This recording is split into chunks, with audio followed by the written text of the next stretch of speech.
Hi, it's Aggie here. Happy Black History Month 2022.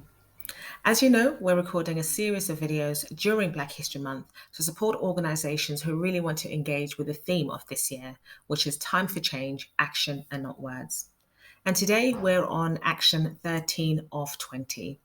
And we're going to talk about the mechanisms, the frameworks, the practices you have in place to support people when they want to report or seek support about an incident of discrimination.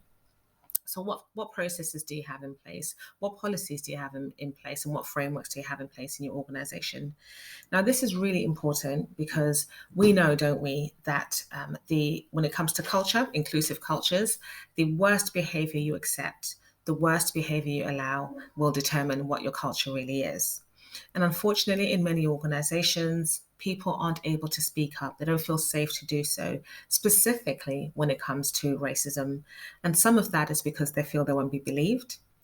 A lot of that is to do with the fact that the people that are there to take these complaints or hear these complaints or concerns don't have lived experience. So it's often difficult to explain why something was harmful if the person you're speaking to has not experienced it or doesn't really have an understanding of it.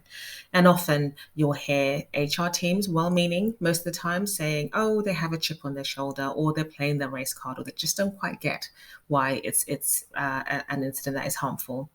So please look at your systems, your processes, and ensure that there is a safe place for your colleagues of color to report incidents, and even for your any colleagues really to be able to see an incident and then report it. Ensure that the people who are taking these incidents and taking the reports have lived experience. Ensure that they understand how to support with the trauma. Ensure that they understand, how to recognize racism and discrimination because of the color of someone's skin. So that is the post for today.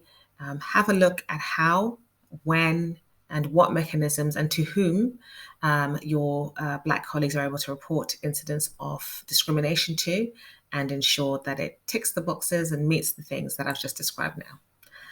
That's the post for today. Happy Black History Month.